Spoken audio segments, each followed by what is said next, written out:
शुरुआत में हम देखते हैं अभी रॉ का चीफ बदल चुका था। अभी शनाए साहब नहीं है, वो किसी को बता रहे थे गोपी हमारा एजेंट जिस हालत में है उसे सिर्फ एक ही आदमी बचा सकता है, जिसको मौत का भी खौफ नहीं है, वो और कोई नहीं हमारा सलमान खान मतलब टाइगर होता है। फिर हमको टाइगर का एक शॉट दिखाया जाता है जो कि बाइक लेके एक ठिकाने पे जाते हैं गोपी को बचाने के लिए। आप लोगों को याद होगा गोपी वही आदमी है जो कि टाइगर 2 में टाइगर को शूट कर रहा था जब टाइगर जोए को लेकर भाग रहा था। पर भाई हमारा टाइगर तो टाइगर है, वो दुश्मनों के इलाके में जाता है, उनको अच्छी तरीके से पीटता है और गोपी को बचा लेता है। और गोपी का हालत तो बहुत ही नाजुक था।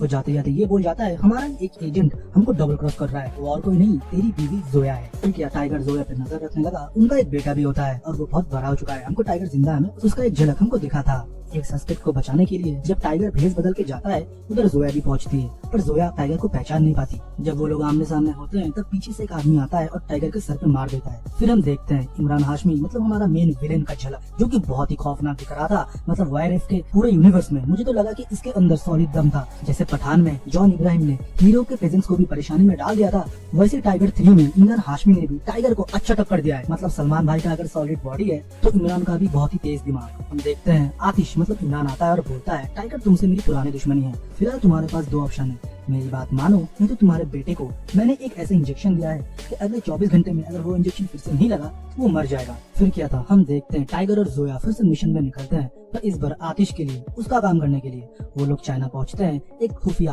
कोड लेने के लिए, जिसको बोलते हैं पैल कोड्स। टाइगर अपने पुराने बंदों को एक्टिव करता है, सबको कॉल कर देता है कि उसके साथ मिशन में जुड़ने की, पर इस बार ये पर्सनल था। फिर हमको पूरा प्लान दिखाया जाता है जहाँ पर वो सूटकेस की जो रखवाली थी वो थी जापानीज जनरल। और आप लोगों को तो याद ही होगा वो स्पा वाला फाइट सीन जहाँ पर कैटरीना कैफ एक लड़की से लड़ रही थी। भाई ऑसम फाइट सीन था, आपको बहुत मजा आएगा। फिर उधर फाइट सीन होता है और उधर से वो आयरिश स्कैन उस बंदी का चुरा लेती है और दूसरी तरफ टाइगर उस विला के अंदर एंटर करता है उस सूटकेस को चुराने के लिए। फिर सबको चुन चुन के मारता है। भाई एक्शन की कोई कमी नहीं है। अगर आपको जवान पठान पसंद आया मैं बोल सकता हूँ इंटू 100 कर लो। इस लेवल का एक्शन इस मूवी में दिखाया गया है और सलमान भाई को अपने इस अवतार में शायद पहले कभी नहीं देखा होगा। फिर वो सूटकेस लेके जोया आतिश के पास चली जाती है और टाइगर उधर ही फंस जाता है, उसको टर्किश आर्मी पकड़ लेता है। फिर पैल कोड्स छुड़ाने के जुर्म में पाकिस्तान वाले और इंडिया वाले को वांटेड घोषणा कर देते हैं। उस पैल कोड्स की मदद से सबमरीन से मिसाइल वगैरह लॉन्च करा जा सकता है और पाकिस्तान और इंडिया अभी अमन चाहता है और आतिश अमन नहीं चाहता। पाकिस्तानी जो अभी गवर्नमेंट है वो चाहती है कि इंडिया और पाकिस्तान के अंदर सुलह हो जाए। असलियत में आतिश आईएसआई एक जनरल था और उसके लिए पहले जोया काम किया करती थी। जोया एक मिशन में टाइगर से मिलती है, उधर दोनों का प्यार हो जाता है, वो लोग खुशी खुशी रहते हैं।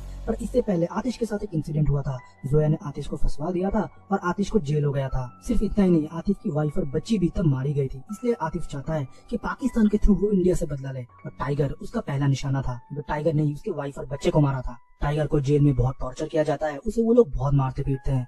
जब पूरी उम्मीद खत्म होने वाली थी तब आता है हमारा पठान और वो कोई नहीं शाहरुख खान है। भाई मैं बोलता हूँ 10-15 मिनट होंगे मुश्किल से मुश्किल। इतने भी पार्ट में शाहरुख खान था, हॉल में सीटियां नहीं रुक रहे थे। इतना एक्शन सीन और भी एक्सट्रीम लेवल का सलमान और शाहरुख एक ही फ्रेम में, आपने कभी सोचा भी नहीं होगा इस लेवल का एक्शन दिखाया गया है। और दोनों का स्क्रीन प्रेजेंस, एक्शन, कॉमेडी एकदम फुल पैसा वसूल। हमारा पठान फिर टाइगर को उधर से बचा लेता है और पठान अपने रास्ते निकल जाता है और हमारा सलमान भाई मतलब टाइगर वो जाता है पाकिस्तान, क्योंकि आतिफ के मन में कुछ और ही चल रहा था। वो चाहता था पाकिस्तान का नेक्स्ट वजीर आजम वो बने। आतिफ ने पाकिस्तानी जनरल्स को भी अपनी तरफ कर लिया था और उन लोगों का ये प्लान था वो लोग पीएम निवास में जाएंगे और उधर स्ट्राइक कर देंगे और दोष डाल देंगे टाइगर के ऊपर। तो टाइगर ने इससे पहले पैस कोड भी चुराए थे, पर वो इतना आसान भी नहीं होता। सारे रॉ एजेंट्स एक नकली आइडेंटिटी बना के पाकिस्तान में पहुंच चुके थे, वो भी पीएम निवास के अंदर, कोई बावर्ची बन के, कोई कुक बन के, कोई स्टाफ बन के। और उनका मकसद था कि पीएम को इतला करना कि आतिफ का इतना घिनौना प्लान है। टाइगर, जोया और उनकी टीम पीएम को तो इतला कर देते हैं, पर तब तक पीएम निवास में एक्शन शुरू हो चुका था।